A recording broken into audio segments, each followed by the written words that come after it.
Good afternoon and good morning, everybody joining from wherever you are. Welcome to this film webinar and welcome to the Royal Anthropological Institute. This is a webinar brought to you by the film team. So forgive me if I pause at the beginning here. It will be because I'm just letting a few latecomers into the Zoom room. And apologies to anybody that had trouble joining us. And I hope that we're all here now. So my name is Hattie Bell. I'm one of two film officers and festival directors based here at the RAI in London, along with my colleague Stephen Hughes, who's also joining us here. We are delighted to be joined today by Anna Grimshaw, dialing in from Atlanta, USA. She is a few hours behind us there. So welcome, Anna, and welcome everybody joining us online. It's great to see so many of you here. So I will do a very short introduction before we move into Anna's she's going to say a few words before we move into quite an open, free discussion. So she'll speak for approximately sort of 20 to 30 minutes. It will be quite loose and free. And then my colleague Stephen, I'll pass over to him, who will host the discussion with Anna. And there'll be a chance for you to ask questions too. So as Anna's talking and as Stephen and Anna move into the discussion, feel free to pop your questions into the chat as we go along. And finally, a gentle reminder just to keep yourselves on mute whilst they're talking, unless you have been invited to ask a question towards the end of the webinar. So to give a short introduction to Anna, Anna Grimshaw is the author of The Ethnographer's Eye and co-author of Observational Cinema. For the last 10 years, she has been making films in Machiasport, a small fishing town in Downeast Maine. In 2013, she completed a 4-part film work, Mr. Coperthwaite, A Life in the Maine Woods, Berkeley Media, RAI, a companion piece, and a chair in 6 parts, also found in the RAI catalogue, At Low Tide in the RAI catalogue, and recently completed 7-part series, George's Place, which is now in the RAI catalogue and on the Vimeo on-demand pages as well, I'm delighted to say. And she also teaches at Emory University. So there we are, and Anna, I'm going to pass over to you now. Thank you.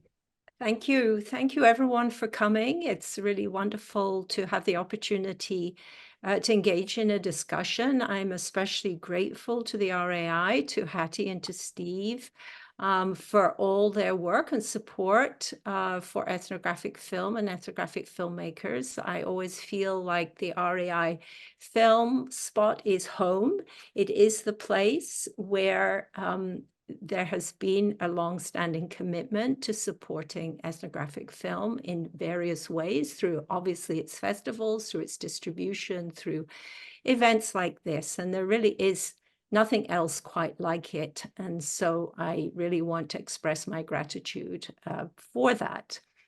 And I'm very pleased to have been invited today to engage in this issue around multipart filmmaking that I've increasingly been exploring, experimenting in my own work.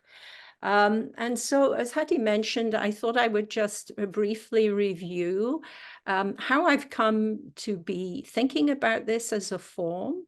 It is something that's really emerged from my practice rather than something I conceptualized in advance and thought about fitting my work into. And in fact, when I began filming in Maine, was not something at all that I was considering. So maybe I should just start by saying, what is a multipart film? I mean, simply put, it is a single work that comprises different segments or chapters. And some of the segments or chapters or parts may be individual films that can be viewed as standalone films. But I think of the multi-part film as something more than that the different parts, the different films are integral to a larger whole. So that engaging a multi-part work requires actively exploring the connections within and between parts. It means attending to the content editing and formal qualities of the individual parts. But it also means really committing oneself to thinking about how they form a larger whole. What is the larger whole that is being generated through the interaction of these different parts? A multi-part film can have different organizing principles. Obviously, its parts can be arranged chronologically, geographically, conceptually. It could be a trilogy or a diptych or a series or a quartet. So there are many different ways that this multi-part structure it can be assembled.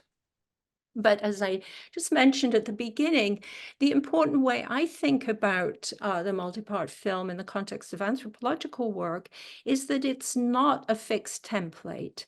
It isn't a pre-existing structure into which one pours content. Rather, it is something that is generated through the work itself. And I think of this emergent quality of the multi-part film, one of the kind of interesting and exciting parts of its possibility as an anthropological form, this rather open way that it gets formed, and thereby allowing a really kind of dynamic relationship between parts and whole. As Hattie mentioned, I just completed, or during COVID, I completed a 7-part film series called George's Place, which is about a lobster fisherman in Machiasport, Maine. And it is the latest iteration of my interest in this multi-part form. It began to be something I thought about in the context of my first work that I pursued in Maine when I made a series of films, 4 films, about Bill Coperthwaite, Mr. Coperthwaite, A Life in the Maine Woods, which the RAI distributes. And this was followed by a second experimentation with a multi-part form in the shape of At Low Tide, a film I made around 2016. So as I've mentioned, that my interest in what you might be able to do with multi-part work really came out of the work that I was doing in Downeast Maine.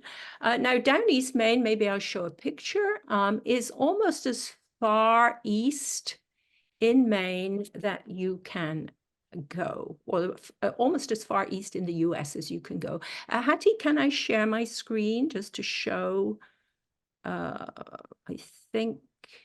Yes, please do. Oh, there we go. Right, great, thank you. Okay, so this is the region that I have been working in. I bought a house here about 20 years ago, and this is the bay that my house overlooks, and this is the bay where I spent a great deal of time with a clam digger, which I'll talk about briefly in relation to the film At Low Tide. This is another scene from the Machias River. As you can see, it's a typical Maine landscape in many ways, with lots of trees and lots of water. I will come back to a couple of other images later. So I was beginning a project in 2010, it located in this place. And I was interested in the different ways that people make their life in this place, materially, socially, imaginatively. And how could one go about rendering some of that through the medium of film? Of course, I'm using the term film for digital video. And I was committed to, as all anthropologists are and ethnographic filmmakers, to a long-term engagement with my subjects. And so increasingly, I was coming up, if you film for over a year, you very quickly come up against limitations. How do you work with footage generated over a long period of time in a way that's meaningful in terms of the relationships forged over that period of time and how one comes to certain understandings through that temporal extension? And as I began to think about how it was I was going to work with the established 60 or 90-minute standard length of a film, I began to realize, of course, that this is a convention, that this is something that became established following D.W. Griffiths and the rise of Hollywood and the commoditized notion of cinema, that people paid to go to the cinema to have a certain kind of experience. And that this had become a very deeply rooted model for ethnographic filmmakers as much as for any other filmmaker, that things were made to these set lengths. Of course, certain anthropologists worked in television and the rise of television in the 50s onwards certainly challenged the dominant Hollywood or cinematic model by innovating its own forms, in particular the series.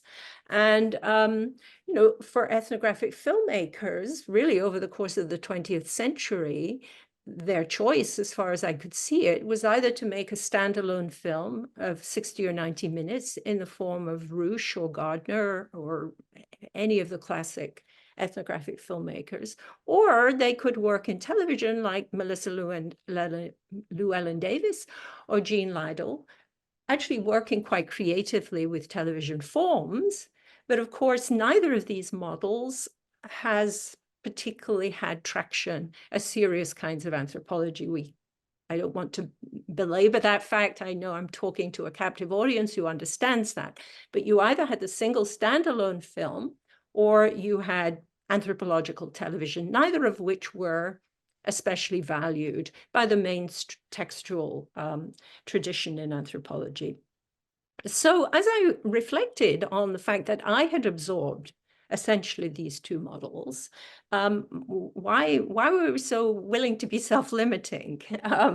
What was the problem of going in some other direction? Of course, some of the obvious problems is, can you find an audience? But in the first instance, I thought, why not let's give up this idea of having to immediately sort of crunch everything down into a 60 or 90-minute film. And for me, as an observational filmmaker, this question of the limits of finished work was something that I had been thinking about over a period of time, because as those of you who work observationally know, a great deal of what's at the core of this approach is time, is allowing things to unfold rather than hurrying them into, a crisis-driven narrative or into an argument of some kind, but waiting for things to unfold and through unfolding present themselves. And so that the problem then, if you really are committed to working this way, is then how do you deal with the established conventional length of a film? And I felt very strongly about this as I began to do my work in Maine, because I was interested in pursuing open-ended projects with people rather than trying to sort of enclose people's lives into these rather short windows. And I wanted, as I developed this work, I wanted the viewers to have some experience of spending time with subjects, not hurrying through, but actually being in the film and spending time with subjects in the way that I was spending time with them. And so that Mr. Coperthwaite, A Life in the Maine Woods, was my first kind of challenge in terms of how to enable my subject to unfold over time, and how to enable my viewers to experience something of that temporal unfolding and see it as integral to what I was asking them to experience or pay attention to, rather than to foster impatience that the film wasn't going anywhere. And I began filming Bill Coperthwaite in 2010. He was a man who had been inspired by the poetry of Emily Dickinson and the Back to the Land movement of Scott and Helen Nearing. And for over 50 years, Coperthwaite had crafted what he called a handmade life in the Maine Woods. And I committed myself at the beginning to filming him for over the course of a year, because I felt the understanding of his life was crucially bound to seasons and understanding the ways in which seasons succeeded each other. And so immediately I began to think about the problem of getting 4 seasons into a 60 or a 90-minute film.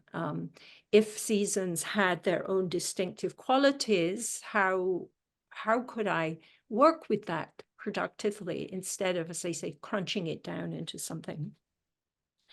And as the filming proceeded, before I really concretely confronted the problem of editing, but as the filming proceeded, I began to see that it would be easy enough to give an account of Coperthwaite's life through his changing activities over the course of a year. And I realized that wasn't enough, and it wasn't of interest to me, and I couldn't see why it would also really be of interest to a viewer. It's interesting in a superficial way, but who was this person? And how could we understand where he was in his own life in his 80th year through what he was doing? But somehow I had to move from a concern with the activities to these sort of deeper, more elusive questions as to who he was. And so I increasingly began to think about the problem of that film project as moving from documentation to the interpretation of a life. And of course, I was going to always work with seasonality in that interpretation. And there was no way of getting around the succession of seasons. But I saw that there was a way in which the particular qualities of the seasons, tasks, rhythms of work, qualities of light, textures of the landscape, could be used to open up these bigger questions. And how might the very distinctive temporalities of those seasons also be used in editing to suggest an ongoing interpretation of a life? So as I edited using the seasons as a way of organizing the different parts, it didn't involve starting in one place and ending in another. It involved a constant tacking of back and forth across the 4 seasons, moving them around, in fact, deciding whether to start with the winter, start with the summer, start with the fall. So there was a huge amount of shuffling and moving, which was all part of the interpretive process. As I worked with this footage, literally moving it around, thinking about it, was all became ways in which I came to come to my own understanding of who my subject was that I wanted to present to the viewer. As I finished editing, I realized I had created a piece which hung together as an interpretation of a life. The problem was it was over 4 hours in length. And given that each segment was part of a larger whole, but also a discrete episode with its own concerns, tempo, and narrative structure, it didn't seem to me impossibly demanding or unreasonable to think of it as a coherent work that I could ask viewers to engage. And as I've mentioned, the experience of time, of spending time with Bill Coperthwaite, was really central to how I wanted viewers to engage with the materials. So I didn't, as I had my 4 films, I didn't want to insist on an epic viewing exercise in which viewers would be made to watch 4 hours of work. I began to see it would be really interesting for viewers to watch one film, think about it, then go to the next film, think about it, think about its relationship with 1 and 2, so that I imagined a series of viewings in which viewers could be open to the duration of the work without feeling that they were, as I say, being asked to undertake a kind of epic viewing exercise.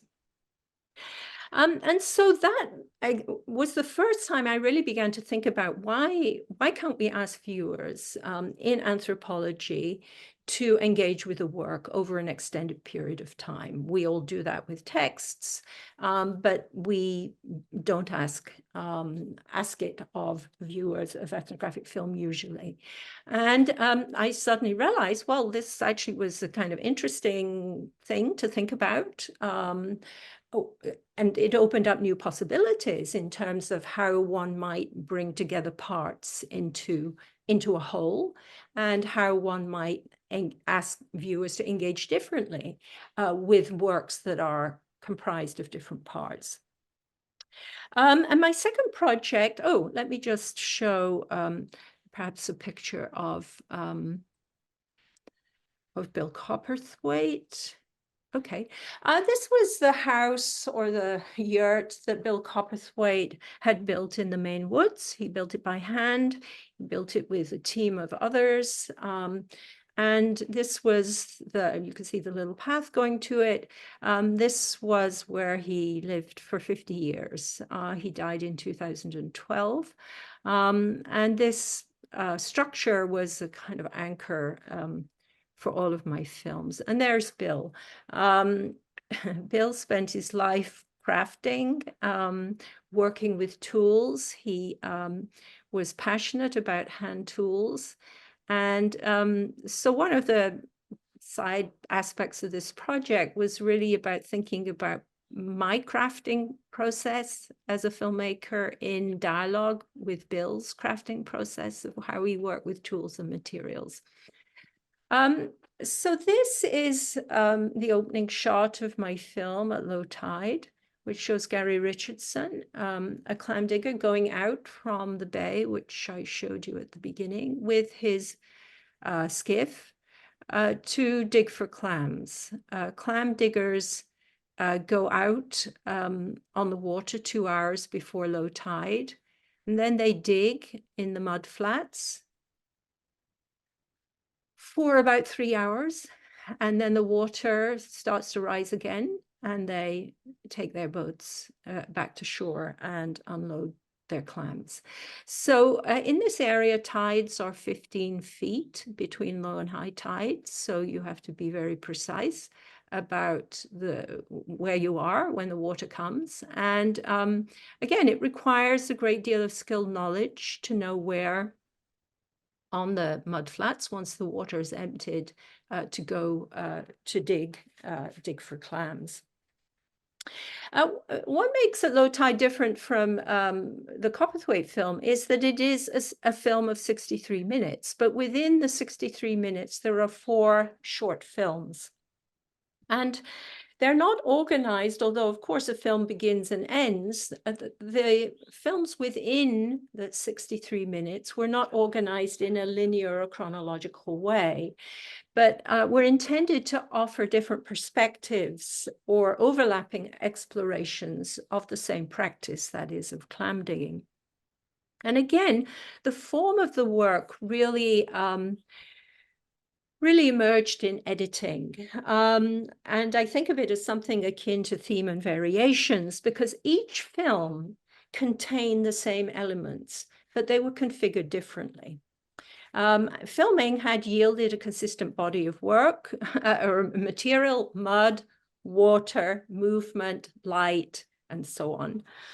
And as I worked with these rather abstract qualities of the footage, questions of repetition really came to the fore. And I began to think that the challenge of editing was how to work with repetition without making a repetitious film. I think some people still think it is a repetitious film, but that's another issue. So I gave up, again, thinking of the film as containing these different films. It allowed me to give up on an explanatory structure. This is what clam digging is. I didn't feel compelled to explain that. And instead was able to foreground movement and rhythm, features which I think of as inherent to the activity itself. And so when I began editing, I built small sections or small segments that closely followed particular aspects of the process: washing, digging, loading baskets, moving across the mud flats. And again, each one had its own tempo and each one had its own soundscape. But at the same time, these different films coalesced into this whole, which opened up these different perspectives on the same set of activities. And so bringing them together as separate films within a single work was intended to draw attention to how these diverse understandings of the same activity emerge from the different position one takes up with respect to what's unfolding. But also, I wanted the viewer to explore relationships within and between the different films as an integral way of experiencing something of the rich sensory texture of clam digging. So that integral to the completed piece was setting up a generation of rhythm and movement between the parts and across the work as a whole, to constitute something that I've called the choreography of clam digging. So to come to my final experiment with the multipart form, it is about George Sprague, a lobster fisherman, who you see here in the image. And it is, as Hattie said, it's a 7-part series, so its demands are even greater on the viewer. It shares some similarities with the other 2 projects in that filming for over a year with George was, again, also about trying to move beyond what a year constitutes for a lobster fisherman in terms of kind of external details or activities, to think more about how George's world was being constructed and made over the course of that year through various relationships. So it shares similarities with the low tide and Mr. Coperthwaite, but it's also different in ways that, of course, I found interesting as I was working on it.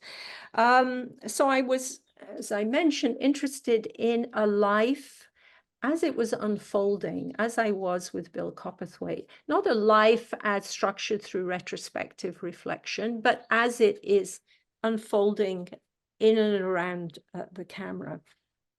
And working over the course of the year, again, what I came to understand was, as I mentioned, it was less the activities that George was engaged in that was of interest, and more how relationships were being made between men over a period of time, and how those relationships were central to how I understood George and George's world.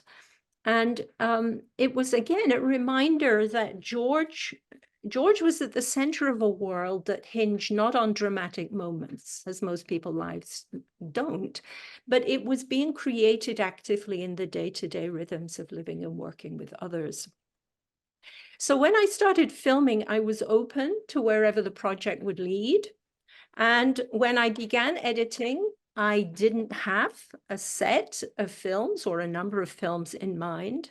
And again, the challenge was to craft distinctive parts to the portrait of George, to craft films that have their own integrity, whilst at the same time cumulatively building to an interpretation across the series as a whole. And so in this case, I very much thought of my task as something like crafting a long novel. with successive films mirroring chapters, and its overall narrative really being built around strong individual characters. And as the film work began to take shape and expand, as innumerable small observations, extended interactions, seasonal tasks, moments of spontaneous theater, all began to coalesce into scenes, then into chapters, and then into episodes or films, I began to think, is it possible that somebody will commit themselves to watching 7 parts in order to fully engage with the person that this film is about? Of course, I realized the extended engagement with this work would hinge crucially on how to foster viewers' interest in the key figures and the ways in which personalities and relationships were unfolding and intertwined over the course of the work. So in the absence of a strong dramatic narrative, and that is very much the case with this series, one of the primary tasks in editing was getting the tempo of the films to resonate with the distinctive rhythms and textures of George's world. And as I continued to edit, I began to see that in creating a multi-part work, I could enable my audience to drop into George's place in much the same way that local people did and that I did as a filmmaker. Some people staying for hours, other people barely 10 minutes. So I liked this idea, and I began to see this as a strength of the work, that I liked the idea of viewers coming and going from the films, watching small segments, and then returning to pick up where they'd left off. They didn't have to commit themselves to a single film, since this was entirely consistent with the patterns and rhythm of the world that the films were presenting. In making these extended works, of course, I've often asked myself, is this just self-indulgence, evidence of a failure to edit, to establish a proper analytical distance between my role as a camera person and editor? But I think that there are bigger and more interesting questions about what giving up on our established conventions in the world of ethnographic film might make possible.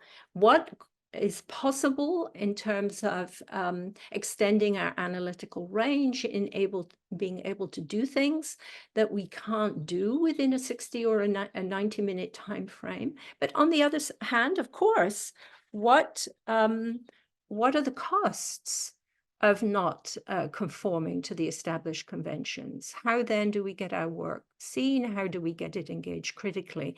And I'm hoping very much that we can take up some of these issues now in our discussion. So thank you very much for listening to that short outline. Thank you, Annie. Welcome to Anna's multiverse. I don't know if we can coin the term, but anyway. I'll start on with some questions, and we'll sort of move to sort of open up to more discussions. Main point is to get everyone to be able to engage with Anna's thoughtful presentation here.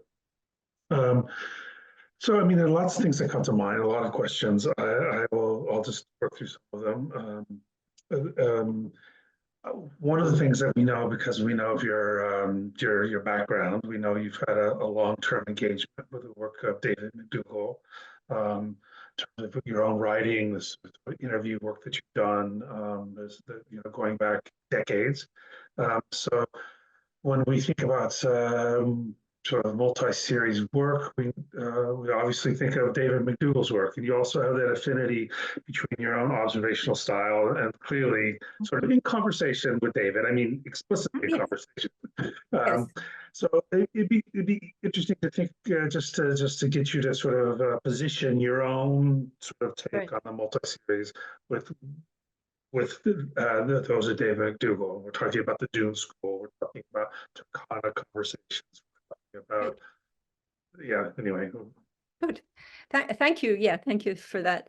I always enjoy talking about David McDougall. Yeah, David McDougall has been a very important person personally, but also intellectually or as a filmmaker, from whom I've learned enormously. And I continue to go back to his work because, again, it's something that doesn't happen that often unless you're part of the ethnographic film world, that we go back to classic works in ethnographic film. But, you know, David's very much stand there as models of a particular way of working. Of course, they're also models to argue against. But for me, there have been a range of dimensions that have been particularly formative. Clearly, his experimentation with an observational approach from very early. If you think of the challenge that faced people like David McDougall in the late 60s and early 70s, as they tried to take what had been made possible from direct cinema and cinema verite into kind of an anthropological inquiry, if they were trying to find new ways of making unfamiliar societies of interest to audiences. And we're also very committed, as you all know from Colin Young's famous piece, and in moving away from didactic films and moving away from crisis-driven narratives, both of which the crisis-driven narratives were very much front and center of direct cinema as a way of organizing material. And we know about the didactic films in which people were being lectured. So if you abandon those two models, you know, how do you work, or how do you structure your materials? So I was always really interested in how, in To Live with Herds, for example, he tried to think of what was possible if you abandon these straightforward linear narratives, and actually tried to work more expansively with, you know, what he calls a film and sequence approach.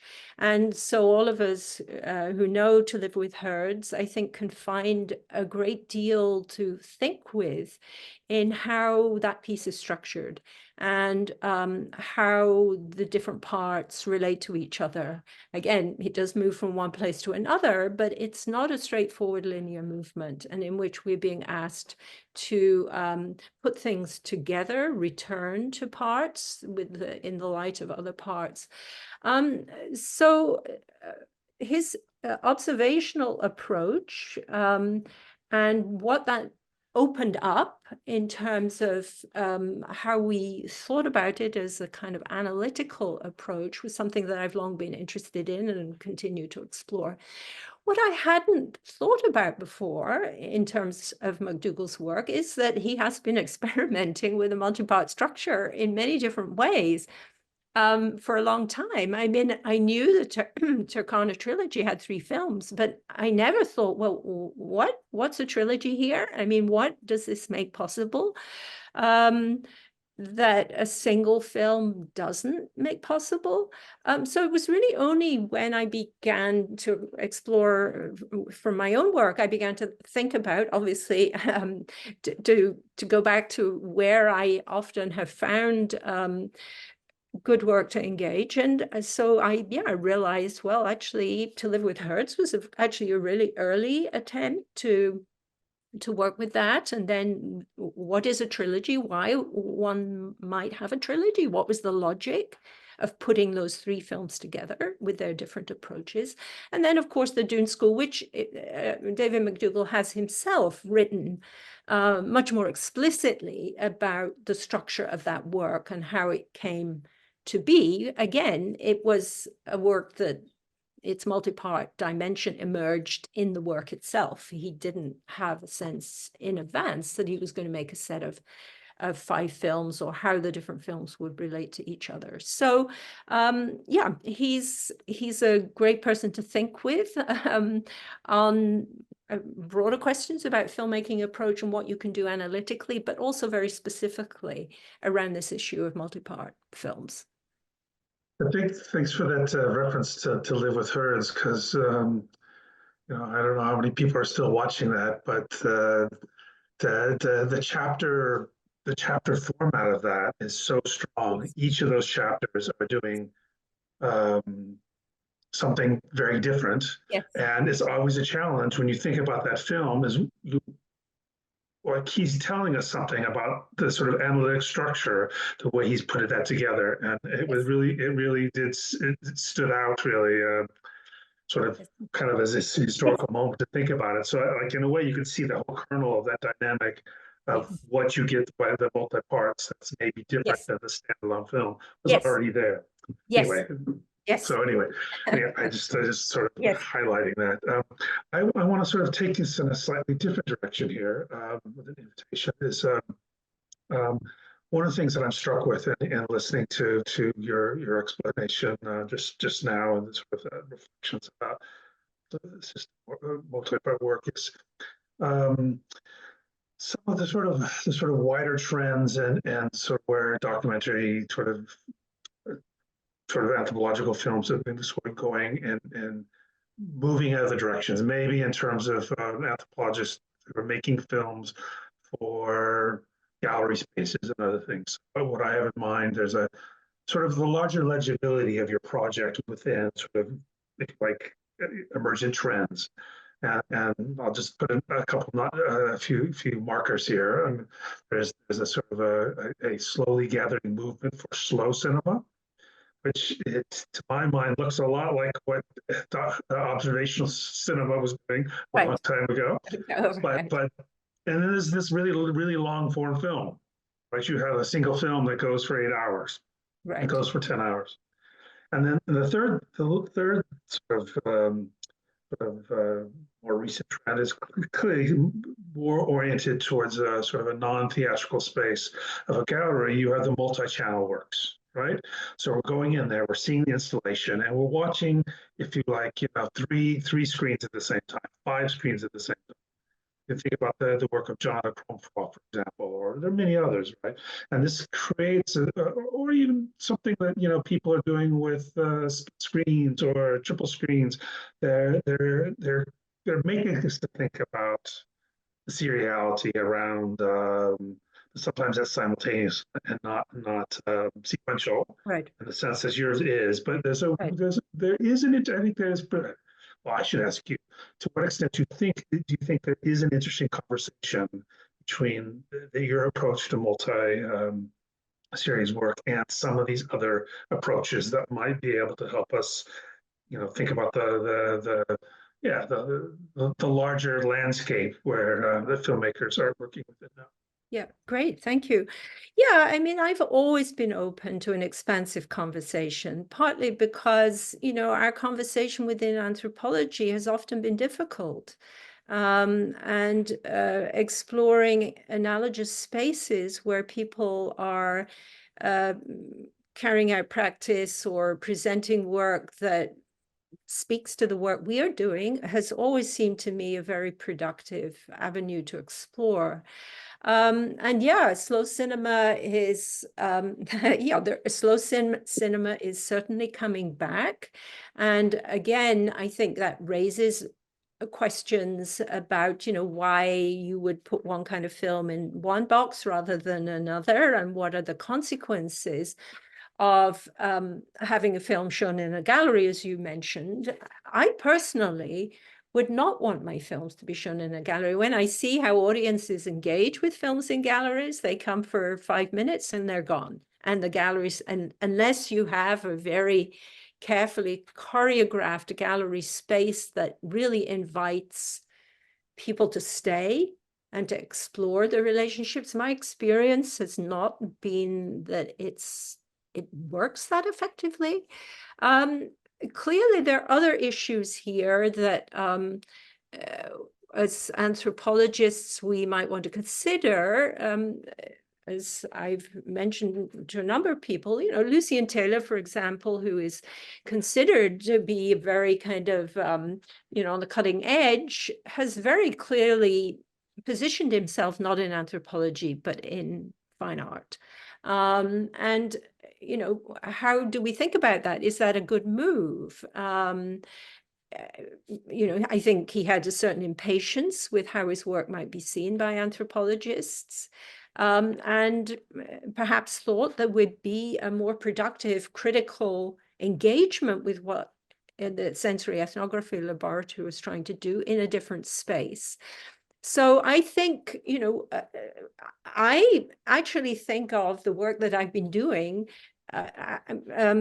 directed towards anthropologists. I mean, I know the status of working as an anthropologist is less grand than being recognized as an artist, but actually that is my audience. And so it doesn't mean that the work can't go into other spaces. But I do think of my audience as people who are engaged in anthropology broadly. I don't think of my audience just as other anthropologists working with film or visual media. And long films have always been around. I mean, Andy Warhol's films of 10 hours or 14 hours. I mean, yeah, at the same time, as we know, with social media and with COVID, there's a whole rise of other viewing habits, which are much more distracted, much more shrunk down to cell phones and so on. So, these things come and go, but there are always sort of a dialectic between the ways people want to go. But, my interest in this is really thinking about how to position this work that I'm doing in a way that I can get a creative conversation about what might be possible as an anthropologist working in this way. And that's one of the challenges of not producing work that fits easily into a festival category.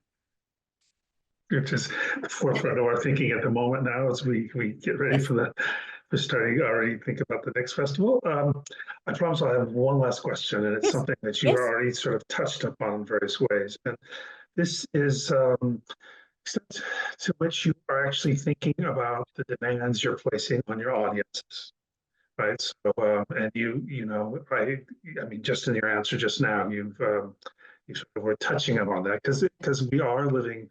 If I just take the example of the kinds of films that we see coming in today for the film festival, we see there's a lot more short form films coming in than there used to be, right? There was a time when everything was cut for the length of television. Yes. There was a time when everyone got digital media, and all of a sudden, and worked on television. They started making these huge, much larger films, and now you see a lot of people doing, and because of this sort of social media world we're living in, we have shorter attention spans. So your films are clearly asking something else of your viewers.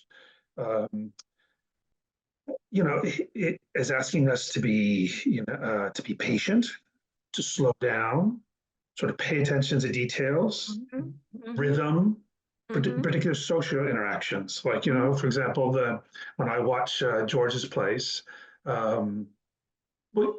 you're watching 7 films, right? And I sort of did it over the course of a couple of weeks, and it took me a while to find my pace in there. And what I found very striking in the way you talked about George's Place is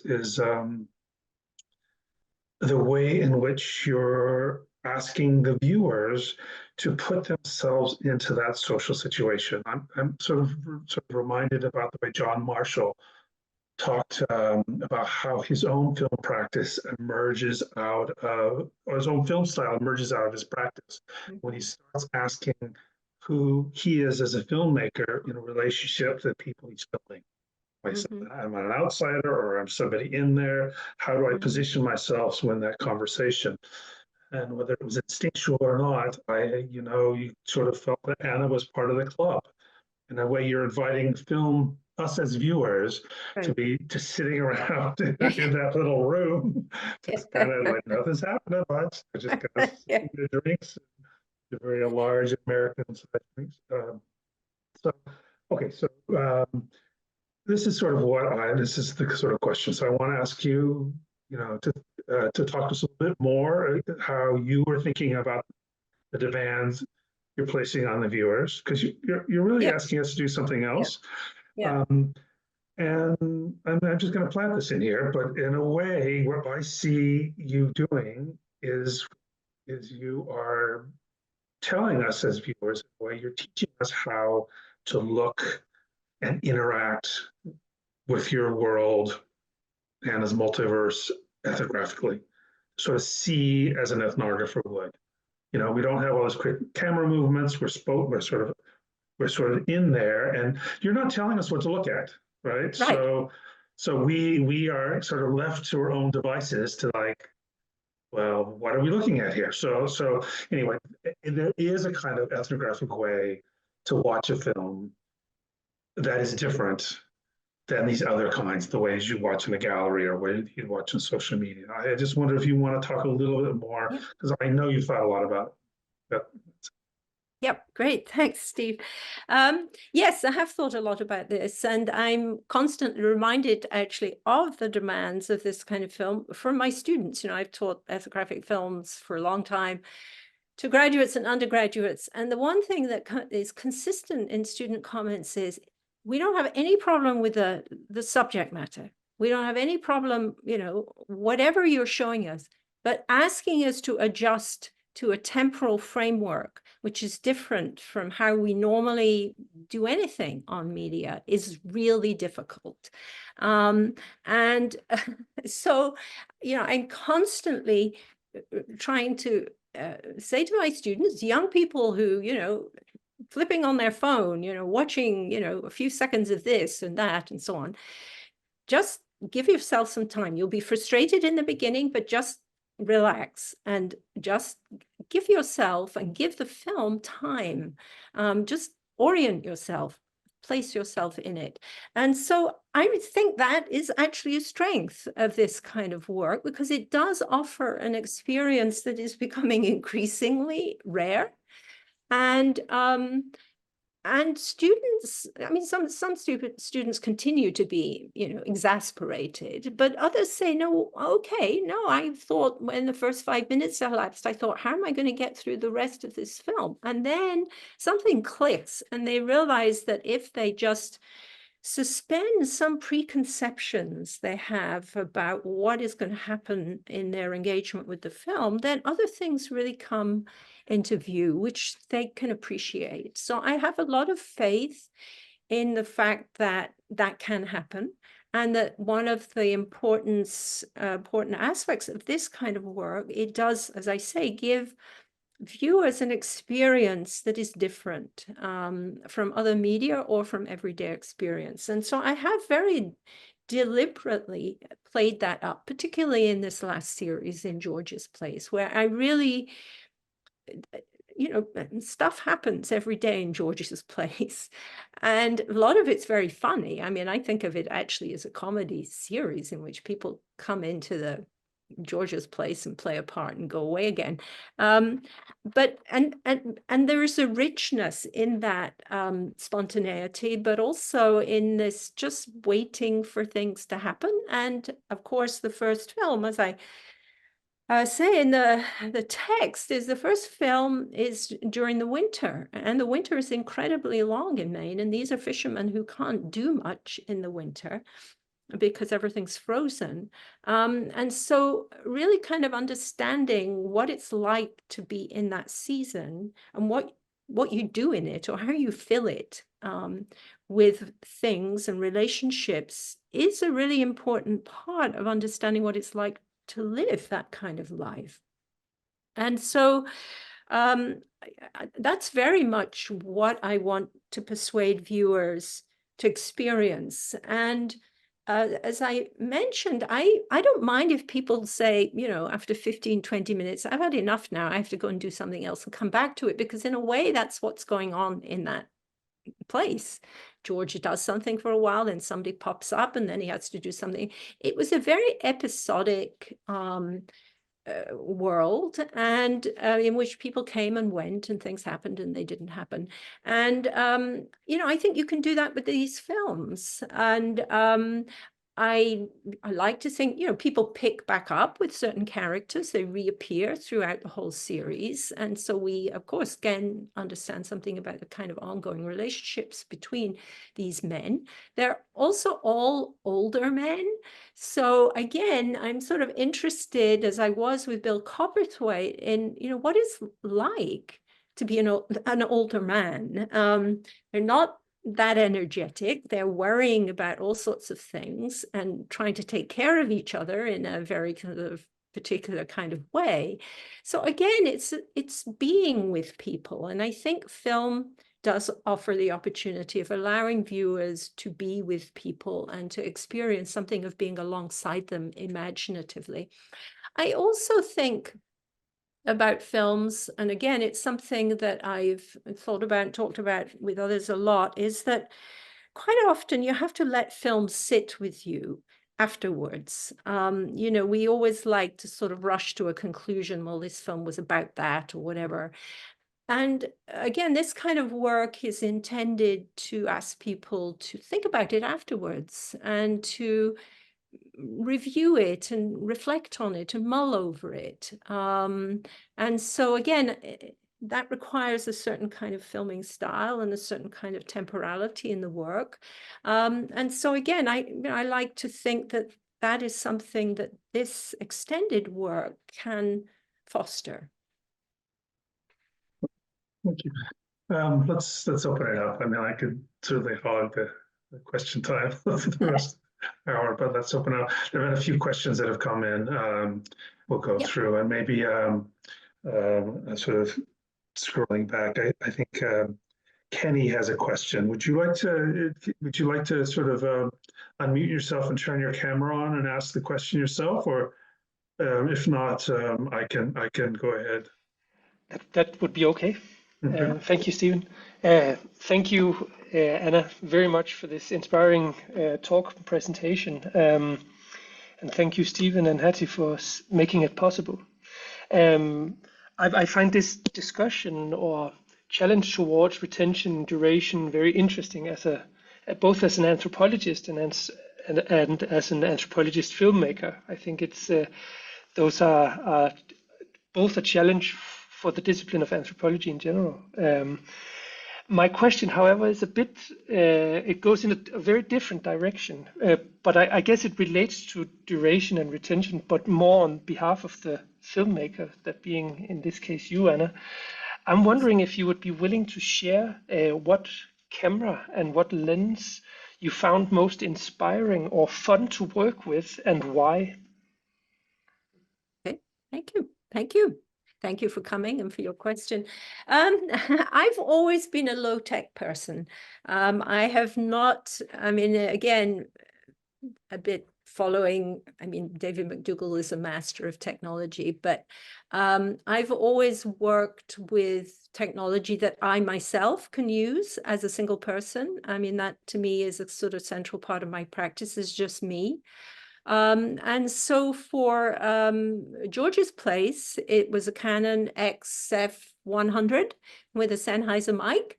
And it was all handheld.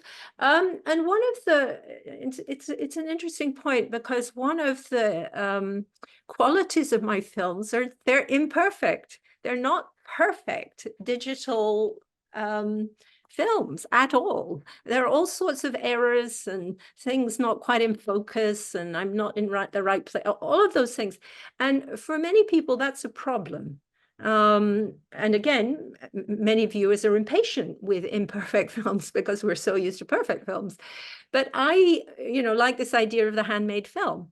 And I like to feel there was a person behind the camera, and the texture or the quality of what we look through reflects that. And so that's my approach. Okay, thank you. Aparna, would you like to sort of turn your camera and mute yourself? And yeah, sure. Thank you for your patience. You've had your hand up for a while. Oh, that's fine. This is such a great conversation we're having here. I'm not going to turn on my video. I have an unstable internet connection, so I don't want to disturb anything. Thank you so much, Anna, for this really inspiring talk. And, I've seen some of the films, and it's so beautiful to hear you talk about this. And I just, wanted to go back to a little bit earlier in the Q&A where you were talking about observational film, and I'm listening to you talk. And I wonder if the observational methodology itself lends itself to a multi-part form. We've seen that both with David McDougall and hearing you talk now. Mm-hmm. I'm also interested in hearing a little bit more. You use the word emergent, and I can understand where that's coming from in terms of the multi-part format. Could you talk a little bit more about your process of filmmaking and how do you attend to this quality of something being fluid and emergent? You know, sometimes the principle of assembling a film becomes the object you are looking at, or the process that you are looking at, or you know, the relationship that happens between a filmmaker and the subject they're working with. So in the process of making, how do you work with this fluidity and this idea of the emergent film? I imagine it requires a lot of alertness, but also a lot of patience to understand what is emerging, if we are thinking of the emergent as a quality in the film. So yeah, these were my two responses. I wanted to hear you talk more about this. Okay, great. Thank you. Thank you so much, Aparna, for those kind comments and those good, excellent questions. Yeah, I agree with you. I think working observationally, the positive side of working observationally is that it does free you from argument from linear forms, because it opens up the ways in which sound, image, movement, long shots can suggest other ways of making sense of something that is happening around the camera. Instead of thinking, what is the causal relationship between 1 and 2? I mean, it is exactly what Steve alluded to, but other anthropologists find problematic about, say, the long shot, in which there could be a number of different things happening within the frame, which you are inviting your audience to explore, rather than to be told this is what you have to pay attention to because it's going to lead on to whatever's next. So I think, you know, that's one of the positive ways in which the observational turn, as I mentioned in relation to David McDougall, freed filmmakers from established forms of narrative and allowed them to think more expansively about what image, sound, rhythm, movement, editing could make possible. The downside is that, yeah, it's then how do you make sense of, or how do you allow for certain interpretation of somebody without sort of forcing one? So how can you present an interpretation which still has openness, but has also obviously been shaped? And I think, you know, I would say for observational filmmakers, you know, it's an ongoing active thought process as to how to make the project as it's unfolding and then as it exists as footage into something that is meaningful, and how to be open to things that turn up during editing that may take the project off into directions that you couldn't have anticipated. So I always think that we're not given enough credit. I always think working observationally is a hugely risky endeavor, because in many ways you're saying I'm throwing away all the usual props here, and I'm committing myself to making sense of something by working in this open-ended way. And it's hard. And sometimes, you know, it doesn't work. So I think of it as I say, as a risky, ambitious way of working. That's often not how it's conceptualized. It's conceptualized as rather naive and simple-minded. But I think, well, for me, that's where the challenge is to embark on a journey with a subject without really knowing where I'm going to go. I mean, in terms of George's Place, I had no idea that the final films would end up being what they are. Of course, I'm making decisions as I'm filming as to what I think is emerging that I am following, but really until, as you know, you sit down with the footage, you can't be sure that you can make sense of things in the way that appears during filming. And so I think, yeah, I mean, fluidity and the emergent form is, again, I think it's where the intellectual challenge is. That's partly what I enjoy about editing, actually, is really trying to figure out what is this? What have I been groping toward? And how can I help my viewer come on that journey with me, whilst also allowing them to find things in the footage, in the films that I hadn't necessarily seen. So I don't know if that's answered your questions, but that's how I think about it. It's beautiful to hear you say that. I can understand. I can sense that there isn't a prescribed way of moving through this, but I just wanted to hear you elaborate on that a little bit more. So it's really beautiful. Yeah. And thank you. And it also raises this other question, which nobody's asked yet, but I think is an important question. To work in this way requires time. Yes. I mean, time is in the films, but the time of making. Mhm. And as you know, the academic world is not generous with time. Yes, yes. Thank you so much. Yeah. I'm reminded of I think it was the sort of formula for direct cinema, the way they said when you sort of that sort of 60s, early 60s British sort of movement of trying to sort of rethink what documentary is in the sense that this is the sense of riskiness that is that Yeah. you don't go out to get the film that you want, but rather you go out you want what you get. Right, which is a way in which to say it's that open-ended fluidity that's sort of which is a risky emergent or whatever. Yeah. I think I've noticed there's another question from Ben Hildred, who is, if I am not correct, Ben has left us. Oh, okay. Ben, are you here? Well, in respect to Ben, I will put this question to you. Does the current landscape of global digital media consumption, particularly platforms like YouTube, Vimeo, and even TikTok or Instagram, create the potential for greater attention towards ethnographic art film? It feels like the way people watch YouTube now, particularly, is almost ready-made for these kinds of extended involvement in film. Would you care to unpack that? It sort of takes it a different way, actually. You are posing your films as a counterpoint to all this, and Ben seems to suggest that actually that's maybe a way into your kind of filmmaking, your multiverse.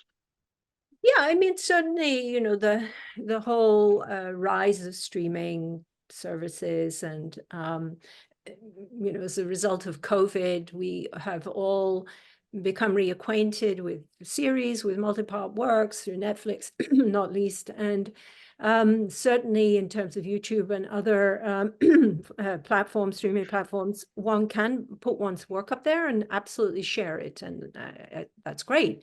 The problem is there is then no real critical, you don't have a critical dialogue with your audience, and that's a problem. I mean, for most of us as ethnographic filmmakers, we've struggled for many years to have critical dialogue with people other than ourselves. And so although I like the idea of the ease with which work can be shared and circulated now, it disappears into the internet. And you know, building critical community within anthropology, if that's who you think your primary audience is, remains really important. And I still struggle to find ways to build that critical community that stretches beyond just other filmmakers. Again, you know, how to get, I mean, I can't believe I'm saying this, how to get people in textual anthropology to work with film, to even include film in their references, to include films, you know, in their articles about this or that. I mean, film doesn't even figure as a legitimate secondary source. And so we still have this really deep divide, I think, between how anthropologists can critically engage films, and textual anthropology still doesn't do it.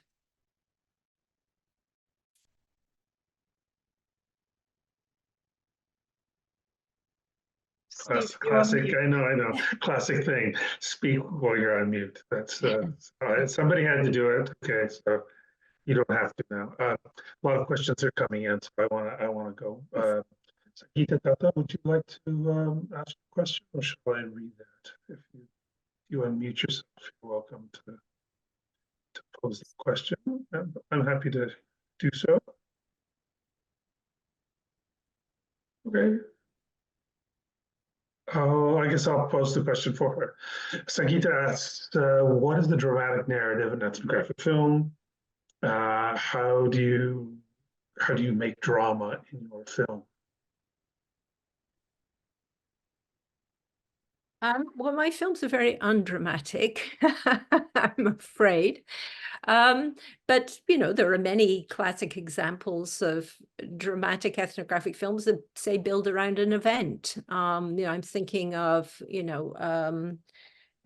funerals, disputes, people facing challenges and overcoming them or not.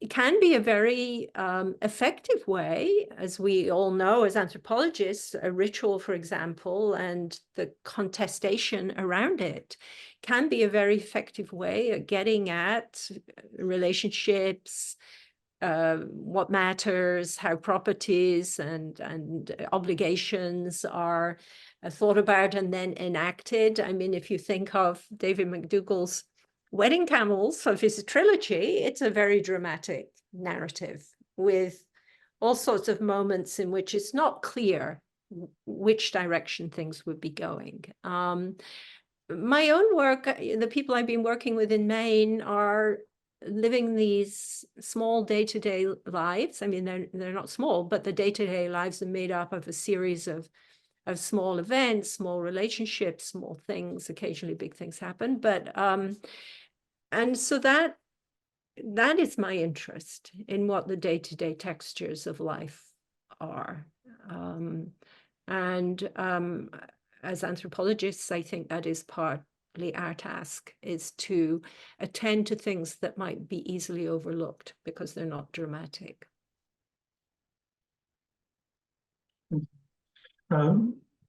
Michelle, do you want to unmute yourself or turn your camera off to ask your question?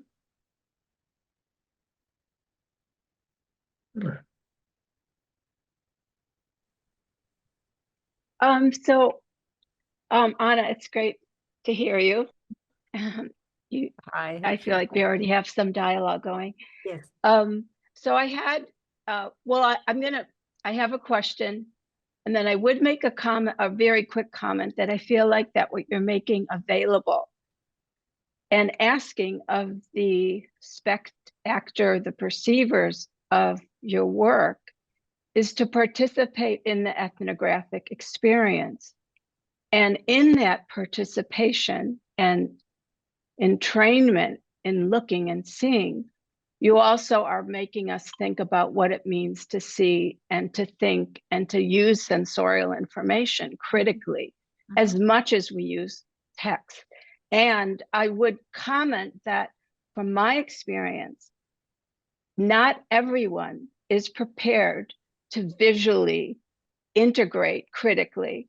And that one, I have another question with it, but that how do you approach that? Because I do find that a lot of people, they aren't prepared to visually take in information and understand that. My question that I had was also like your relationship to the subject. How do you or not think of the subject, the men that you're filming, as a type of co-production? Like, what is your relationship? What is their relationship to what you're doing?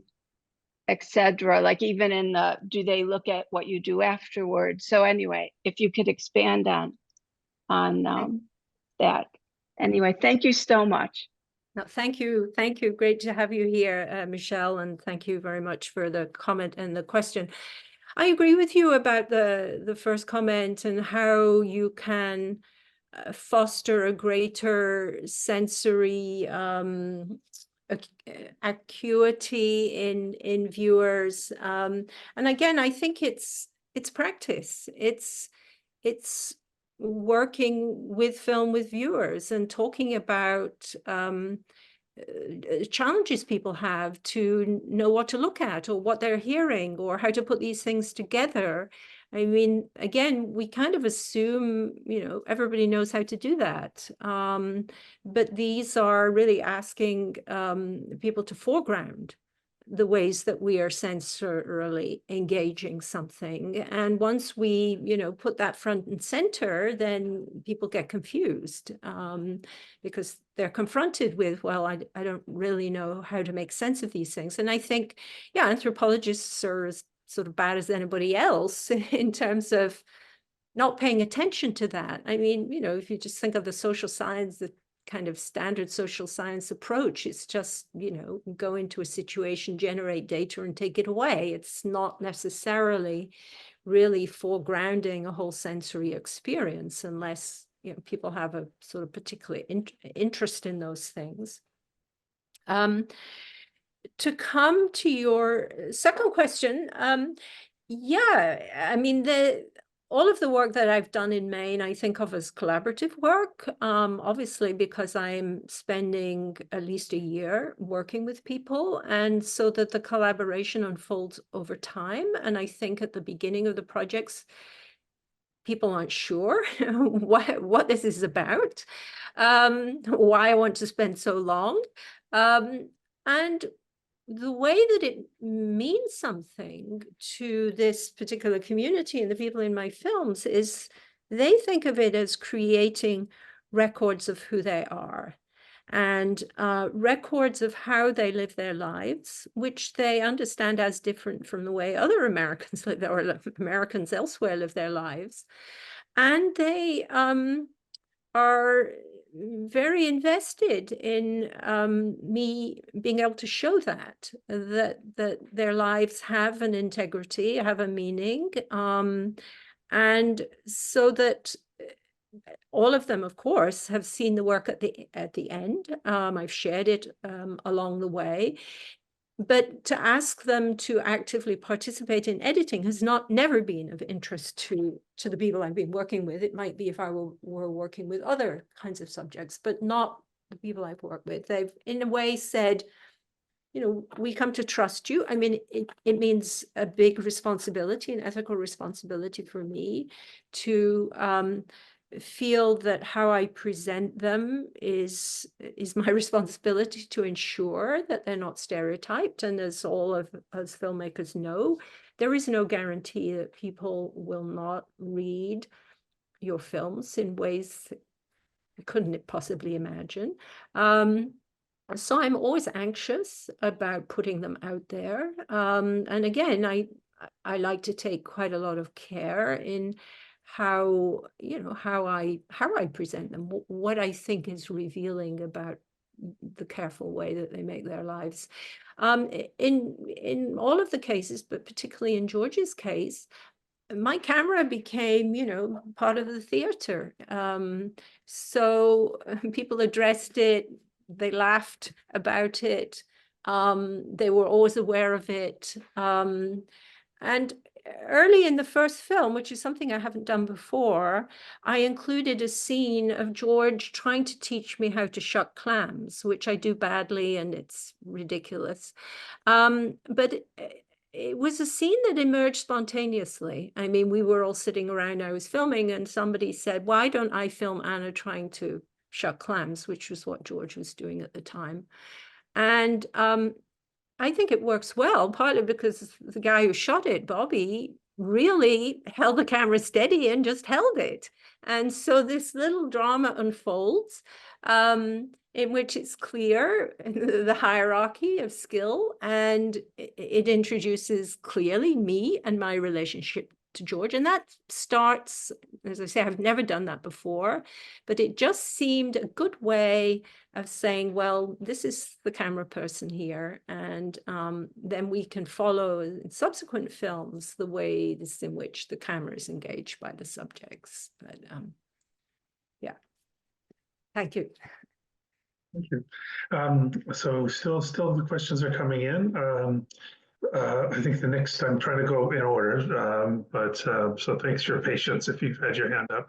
The next one, I think, with a question was from actually Angelica had her hand first. Do you want to ask your question in person? Yeah, hello everyone. I'm sorry I won't be able to show my face because my connection is not really good today. So thank you very much, Anna, and it's been a really inspiring talk, and it's really enlightening to see how you share your insights about your engagement with filmmaking, with the people that you work with, and also help me to think about what it makes possible. I mean, what we do in the field really makes possible when we're thinking about an audience. And I guess my question is an old one, but it's one that keeps coming back. And I'm just kind of like thinking about my students. I'm currently working in Chile, where I'm originally from, but I did my PhD in Manchester. Yeah. And so I think it's part, I mean, this old question that I will try to articulate is part of this kind of like ongoing process of trying to make sense of what we do, right? And how we explain that to others, and how we try to create alliances with others in a landscape that is kind of like changing technologically at a really high speed. So you mentioned how in your film, time is crucial for you, not only in terms of how you engage with people, but also in the sense of how people watching your film really engage with the material and what you're putting in front of their eyes.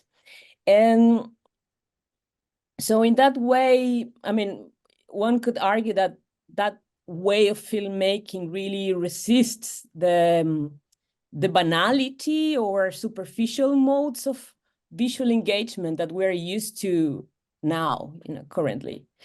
So my question is a very simple one, but it's a very broad one. And I'm also thinking about that maybe in the audience, not everyone is, really into ethnographic filmmaking. So the question is, what really constitutes ethnographic visual material in a landscape that is, changing rapidly technologically? And you are also pointed out to the fact that it's difficult to find time, to have time in the current, neoliberal academic productive system. So I guess that's my question. What does it really constitute ethnographic material today? Does that make sense? Yes, thank you. Thank you very much. Thank you for joining, and I hope you enjoyed Manchester. Thank you for those reflections. Well, as we know, we can argue until we're blue in the face about what constitutes an ethnographic film. Ethnographic film is an endlessly slippery topic in which, in many ways, how a film's identity is determined is where it's positioned at any particular time. Because as Steve pointed out, our work could be in a gallery, in which case the viewing frame would be different, the critical frame would be different. In terms of my own practice, I mean, I think of myself as an anthropologist in the way that Tim Ingold lays out the project of anthropology, which is joining people in the ways that they are making their lives, moving alongside them. And really, as I mentioned earlier, paying attention to that which is often overlooked. finding meaning in small details of everyday life and attending to those. And, you know, in the world, as you say, of banal, I think was your term, mediascape, it is really to set yourself apart from the easy access we have to anything in the world at any time through any media. And it's saying, you know, I'm in this place at this time and I'm attending to something in particular. And my film is an attempt to persuade you to be interested in this. And so, you know, there are many people who work in ways that are very similar to anthropology. I don't think I've ever believed in, you know, kind of strict demarcation or only card-carrying anthropologists can make anthropological films.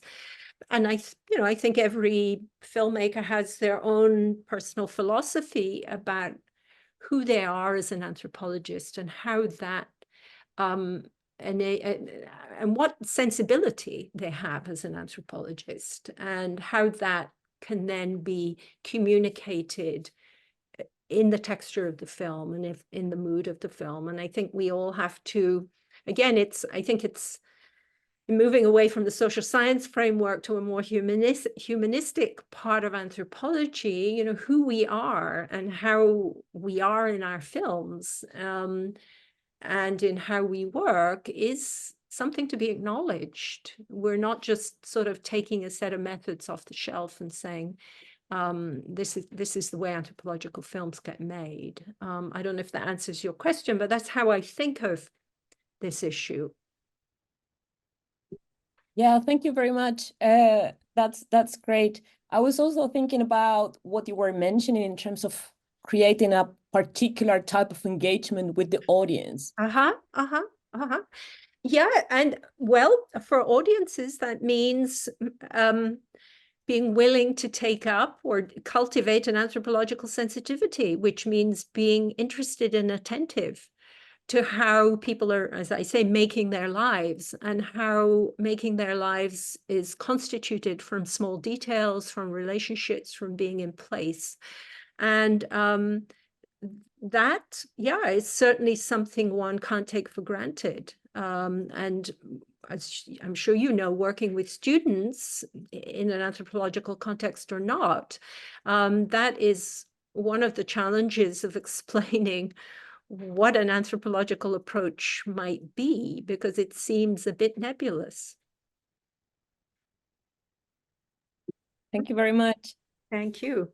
I realized my horror that we had a question earlier on that I didn't catch up with on the chat that was sent half hour ago, and I don't know if he's still here. Shahab, are you still with us?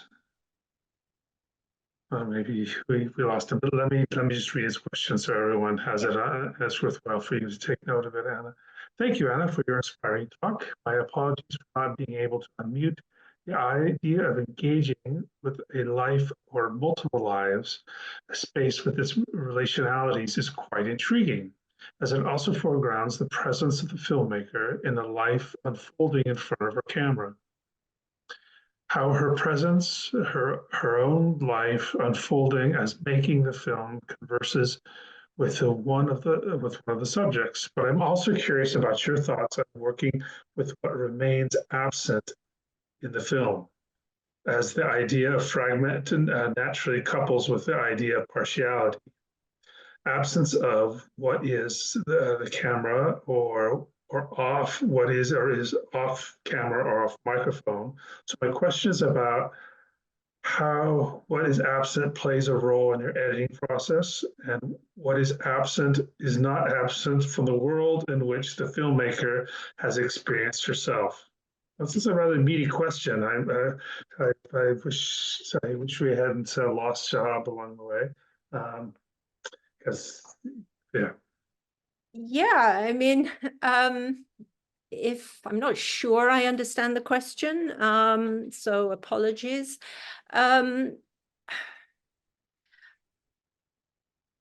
Can you just read it again, Steve? Well, I'll just I'll sort of give a gloss. Okay. I mean, it's really dense, right? So that's part of the problem. I think it's a Right. very thoughtful question. But Yes. if I could just try to simplify it to how I understand it, maybe Yes. other people understand it or reading it slightly differently. But it sort of goes back. It reminds me of a quote that David, one of the sort of throwaway lines that David Toole writes, that one of the most important things about film is what you can't see, the invisible. So I think she's really interested in what is absent from Right. the film, the filmmaking process, like what is its importance to in relationship to what we can't see. What is the constitutive role of that which is off, off camera, off microphone. And I think she's also referring to the editing process as well. Yeah. No, I think it is a good and interesting question. And, again, if you're making films of the kind that I'm making, you want your viewer to be asking those questions. You're not presenting a subject in a straightforward way. You are presenting them often in a long shot in which there, as I've mentioned, multiple things happening. But it's also, it's very much about making you aware there is a certain frame here in which things are being shown that's within the frame. But beyond that, of course, there is this much broader world of things that are happening that I have not chosen to frame and show. And again, with editing, of course, one is both making choices about what to put into a film whilst leaving out endless other ones. And so again, it's this careful balance between putting forward something that you feel is meaningful, that you want the viewer to think about and engage, whilst also leaving space for them to think beyond that. It's really about film as opening up possibilities for imagination rather than filling in place of it. And I think, that's certainly very much how I proceed. As Di Vaughan said, a film is about something, reality isn't. You are making choices. You are saying, I find this thing interesting as a filmmaker. And so one is aware all the time of everything that's being chosen and everything that is not being chosen. And so I think that can be a very creative way of thinking about presentation and absence. So there's also another sort of register of absence there, is because the camera never picks up what other people are thinking. Right. Right. So there's another side of that that's never going to be there because I mean, it's the same for any kind of interpersonal communication. We just don't know. There's that sort of inscrutability of actually the other person in the room. Which is what makes any of these people fascinating. I mean, we can only know so much, or we can only think we know so much about who they are, assembled from the clues, for example, of Bill Coperthwaite. I mean, he remained an elusive character. I mean, I tried and I had a sense of where he was in his 80th year when I filmed him, but it was constantly feeling he was escaping. And so again, I like to think that that's a dynamic in the work. One approaches, but at the same time, things continue to elude one's grasp. Okay, now we're moving down the line. Because I'm not sure I think Patricia Francis is next. Yeah, Patricia has a question about the audience. Right, if you're still here, would like to put your question, you can unmute and turn on your camera even. Hi, can you hear me? Hi, yes, thank you. Hi, thanks for that, Anna. Really interesting. Really enjoyed listening to talk and questions and so on. My question's one with regards audience, and just wondering how your approach towards when you've completed your film. What's your approach then towards where you might consider playing it, who you think the audience might be, how you think you might get an audience to your works? Okay, good, great, thank you. Well, these are really central questions, because once you break with a 60 or 90-minute film, and once you just don't put things up on YouTube, what are your options? And you know, what I like to think is that you know, an academic context might be interested in a set of films, and not just for anthropologists, for film studies or media studies. You know, what might this form actually do? That's primarily where I do. I mean, my films obviously are shown in Maine and are shown locally, and they have their own audiences there for what they are. But beyond that, I do depend on specific venues wanting it, or, and this comes back to the question of critical commentary, people writing about these, I mean, watching the films and writing about them, not because I want to put myself front and center, but what matters for us in terms of building a critical commentary, all of us who are making films, is we need our work to be written about. We need to build that critical commentary so that, you know, up and coming filmmakers can see where their work might be positioned. And that is critical for young filmmakers in the academy, because they have to show there is a legitimate context for their work. They're not just like making films because they feel like it, but they are making films that contribute to some ongoing critical discourse. And so, you know, I like to think that my set of Georgie's films will be reviewed in anthropological journals, and thereby become a way of talking about what is a monograph in the film form, for example. What makes it different from a full-length written monograph, and what possibilities might this open up for anthropology going forward? That's lovely. Thank you. Really helpful. Thank you. Thank you, Patricia. Thank you. And thank you for your patience in getting out to waiting there. And Carol has been maybe the most impatient of all. Would you like to ask your question now? I'd also like to say hello to Anna. We met 50 years ago at Cambridge. Okay, don't remind me. It's kind of fun. It was 50 years, and I've occasionally dipped into your films. And I was a Tibetan Buddhist nun for a while, so I read your book. Yeah, I wanted to kind of touch base, like hello from such a long time ago in a different environment. So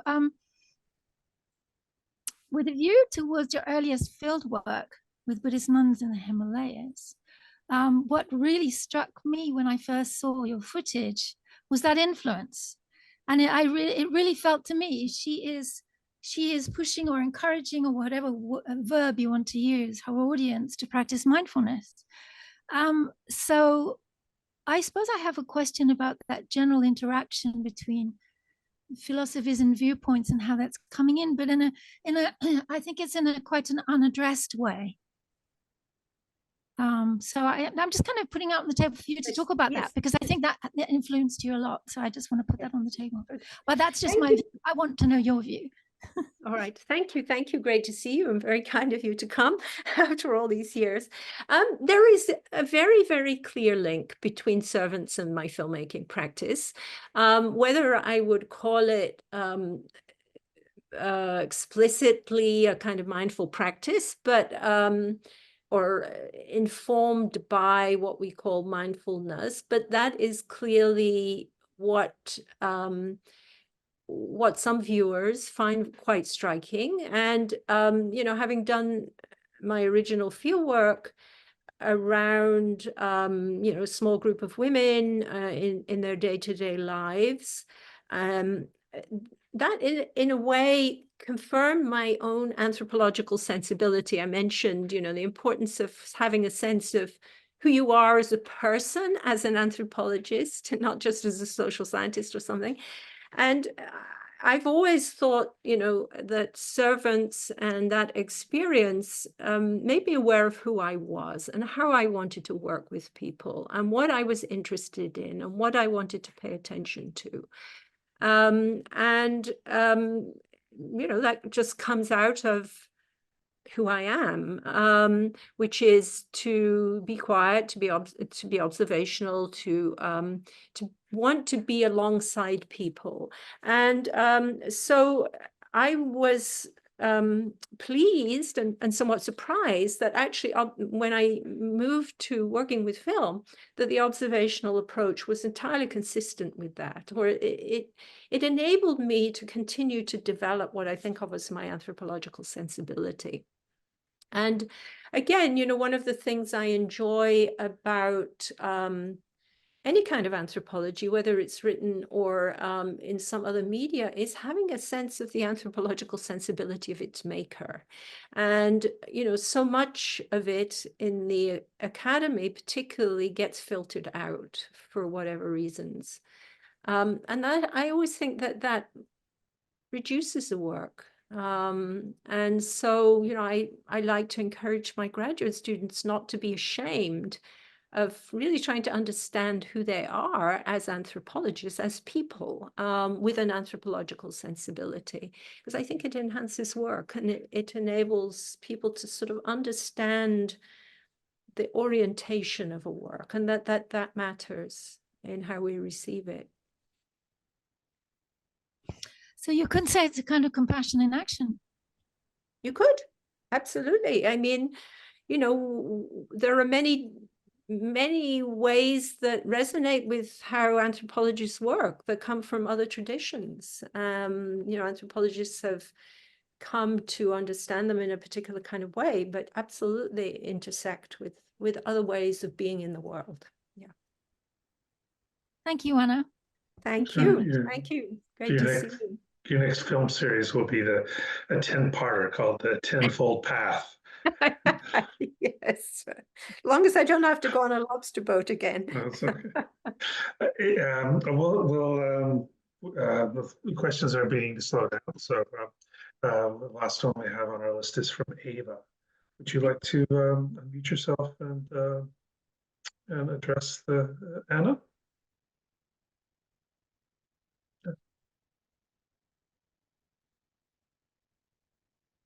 Okay, I can see she's still here. Ava's still here. Yes. Would you like to unmute yourself, or I'll ask? I use my function to ask her to unmute. If not, I can read the question. Okay. Hello, thank you for this very interesting lecture. I unfortunately cannot use my microphone. Okay, all right, sorry, at this time, but you mentioned the importance of editing and how working with light and patterns offered you the possibility to open bigger questions. As this way of editing and filming offers a lot for ethnographic films, I'm wondering if you could explain a bit more how this play with editing influenced your film work in general, and how you navigated this play with light and patterns, especially since you mentioned that you worked with one camera. Thank you. Okay, great. Thank you. Thank you for that question. Well, as I think is clear from the 3 examples I gave, each project had its own sort of editing possibilities. And they were clearly shaped by the very different approaches that I was taking to understanding something. The Low Tide, where I talk much more explicitly about the sort of abstract qualities of the material, was that it was one of the challenges I was aware of when I was filming, that in many ways it was clear to me that this was going to be a film about the work of digging.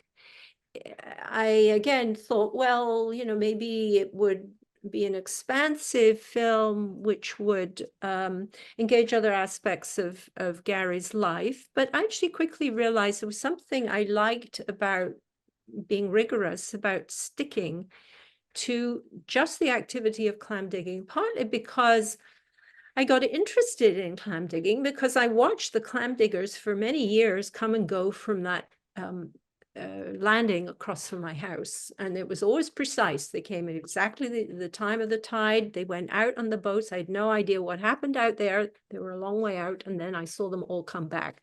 And there was a kind of movement and rhythm to that I really enjoyed, and I decided fairly quickly that was what I was going to stick to. And so that freed me then from many of the other possibilities of what I might do with my character and working with him. And so I became really interested in the way in which he was doing the same thing every day.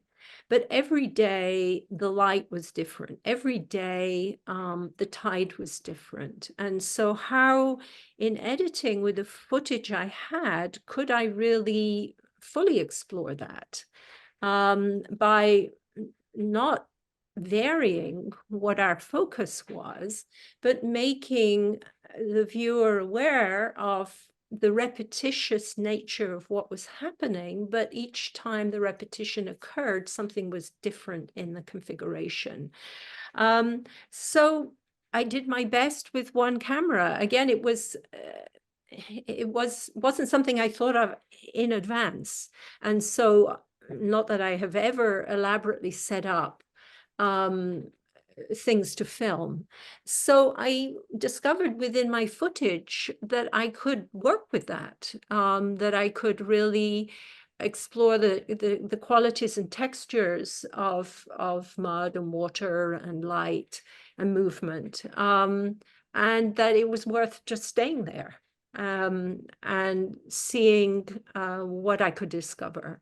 So as I say, it wasn't a preconceived idea that I have to have these qualities, particular formal qualities in the work. It's just they propose themselves in the project. Right. Thank you for that. Everyone has to go and watch Low Tide. It's the least demanding in the sense that it's 4 films and 60 minutes. Yeah. Sort of we're sort of, I think we're beginning to come to the end of our time. If no one else has any emergency last minute question, maybe we'll let Anna go after we kept her very busy for the last 2 hours. Yes. Anyway, thank you all for coming, and I'm sure you'll join me in appreciating Anna's contributions today and her filmmaking. So I hope you sort of, George's Place has just gone up on, we've made it available on our Vimeo on demand page. So you can actually watch it and stream it at your home if you want to watch 7 films in 7 days and get the experience of the Anna Grimshaw film experience. Be in touch with me. I thank you so much. These have been fantastic questions. There's been, a really rich discussion provided by you all, by Steve too. And really don't hesitate, anybody, to be in touch. I'm easy to find. Well, we have a request to put the link up for where we can find the on-demand pages. Let me do that. Hattie's already doing it, I think. Thank you for all your support of filmmaking and films. It's so much appreciated. Okay. Thank you. We wish you all a good Easter. Yeah. Thank you. Bye-bye. Bye. Thanks so much. Thanks, Anna.